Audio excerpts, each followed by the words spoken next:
നിങ്ങളുടെ favourite shows ഇനി ഒരിക്കലും മിസ്സാവില്ല. ഇപ്പോൾ C5 കാണും നിങ്ങളുടെ ഫേവറേറ്റ് ഷോസ് തികച്ചും സൗജന്യമായി. ശാലിനി വീട്ടിലേക്ക് വന്നത് എന്തുകൊണ്ട് നന്നായി. അയാളുടെ അടുത്തുള്ള സ്ഥിതിക്ക് ഏത് വിധേനയും അയാളുടെ മനസ്സിലെ രഹസ്യങ്ങൾ അറിയണം. ഇനി വൈകുന്ന ഓരോ നിമിഷവും അപകടമാണ്.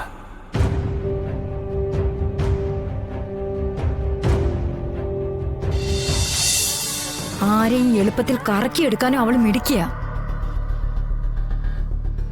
കാർത്തിക ഒരുപാട് രഹസ്യങ്ങളുമായിട്ടാ നടക്കുന്നത്. അവള് പോലും അറിയാതെ അതെല്ലാം ചികഞ്ഞെടുക്കാൻ കഴിഞ്ഞ പിന്നെ കാര്യങ്ങളെല്ലാം എളുപ്പമാവും. അത് പിന്നെ മറ്റാരും അറിയാതെ പൊന്നി ചേച്ചി എന്നെ ഒന്ന് സഹായിക്കണം. അയ്യോ കുഞ്ഞ്, ഞാനോ? അതിനിപ്പോ ഏറ്റവും പറ്റിയ ആള് പൊന്നി ചേച്ചിയാ. ഞാൻ എന്താ ചെയ്യേണ്ടത്? ഇതേപോലെ കാർത്തിക ബാഗൊക്കെ വെച്ചിരിക്കുന്ന റൂമില് ക്ലീൻ ചെയ്യാനെന്ന പോലെ ചേച്ചി കയറണം. എന്നിട്ട് ബാഗും മറ്റു സാധനങ്ങളും ഒക്കെ പരിശോധിക്കണം. ഒരു പക്ഷെ അവളെ കുറിച്ചുള്ള എന്തെങ്കിലും ഒരു വിവരം കിട്ടാതിരിക്കില്ല. പ്ലീസ് പൊന്നി ചേച്ചി ചെയ്യോ? ചെയ്യാം കുഞ്ഞെ. ശാലിനി കുഞ്ഞും വിഷ്ണു കുഞ്ഞും ഒന്നിക്കാൻ വേണ്ടി ഞാൻ എന്ത് ചെയ്യാനും തയ്യാറാ. പിന്നെ സൂക്ഷിച്ചു വേണം. അവൾക്ക് വേണ്ടി എന്തും ചെയ്യാൻ തയ്യാറായി നിൽക്കുന്നത് നമ്മുടെ സത്യമ്മയാ. അതറിഞ്ഞുകൊണ്ട് വേണം കാര്യങ്ങൾ നീക്കാൻ. ചേച്ചി. എന്താ കുഞ്ഞെ? പിന്നെ എനിക്ക് അസുഖമില്ല എന്നുള്ള കാര്യം ചേച്ചി അല്ലാതെ മറ്റാരും അറിയാൻ ഇടവരരുത്. അയ്യോ അത് വേണ്ട. കുഞ്ഞിന്റെ കാര്യം ആലോചിച്ച് ശാലിനി കുഞ്ഞ് എന്തുമാത്രം വിഷമിക്കുന്നുണ്ടെന്നറിയാമോ? എന്തിനാ അവരെയൊക്കെ ഇങ്ങനെ? ചേച്ചി, ഇതല്ലാതെ മറ്റൊരു നിവൃത്തിയില്ല. എനിക്ക് അസുഖമില്ലെന്നറിഞ്ഞ ആ നിമിഷം കുഞ്ഞേച്ചിയെ സത്യമ്മ ഇവിടുന്ന് ഇറക്കി വിടും. പിന്നെ ഇനി കുഞ്ഞേച്ചിയാണ് അറിയുന്നെങ്കിൽ പിന്നെ ഈ കള്ളത്തരത്തിനൊന്നും കുഞ്ഞേച്ചി കൂട്ടു നിൽക്കുകയില്ല. ആ നിമിഷം കുഞ്ഞേച്ചി ഇവിടുന്ന് ഇറങ്ങും. കുഞ്ഞേച്ചി ഇപ്പൊ ഇവിടെ ഉണ്ടാവേണ്ടത് നമ്മുടെ ആവശ്യം. എങ്കിലേ കാർത്തികയെ ഒഴിവാക്കി അവർക്കൊന്നിക്കാൻ പറ്റൂ. അതുകൊണ്ട് ഒരു കാരണവശാലും ചേച്ചി അല്ലാതെ ഇത് മറ്റാരും അറിയരുത്. പ്ലീസ് ചേച്ചി എനിക്ക് സത്യം ചെയ്തു തരണം.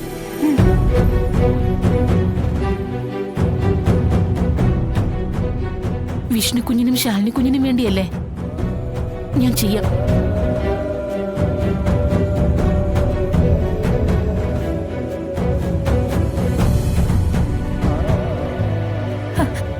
എങ്കിൽ പോയിട്ട് വാ. ഒരു നിമിഷം പോലും വൈകിക്കണ്ട.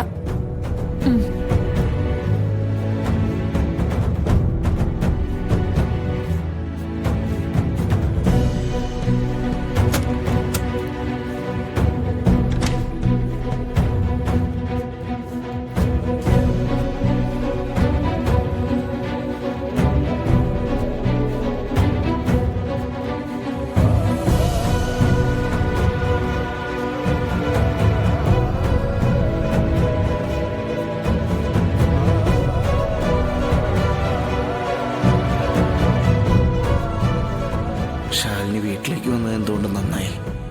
അയാളുടെ അടുത്തുള്ള സ്ഥിതിക്ക് ഏത് വിധേനയും അയാളുടെ മനസ്സിലെ രഹസ്യങ്ങൾ അറിയണം. ഇനി വൈകുന്ന ഓരോ നിമിഷവും അപകടമാണ്.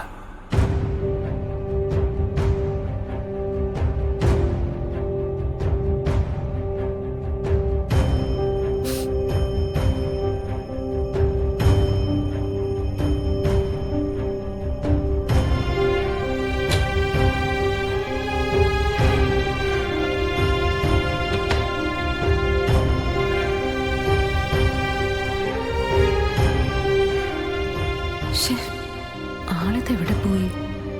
കാലിന് വയ്യെങ്കിലും അടങ്ങിയിരിക്കുന്ന സ്വഭാവം ഇല്ലല്ലോ.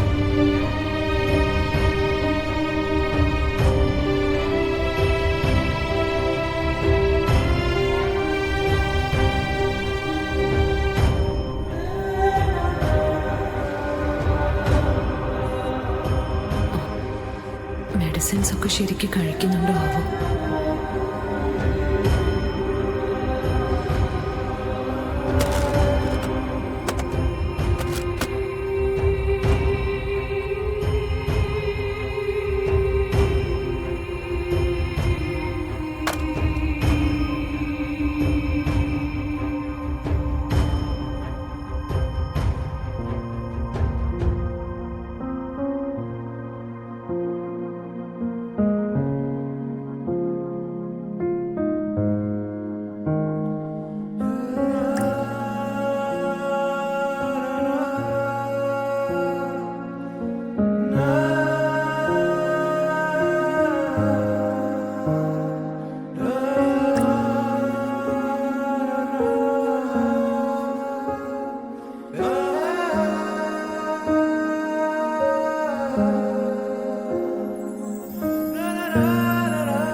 ഡൗൺലോഡ് ചെയ്യൂ C5 ആപ്പ്. കാണൂ എല്ലാ എപ്പിസോഡുകളും സൗജന്യമായി.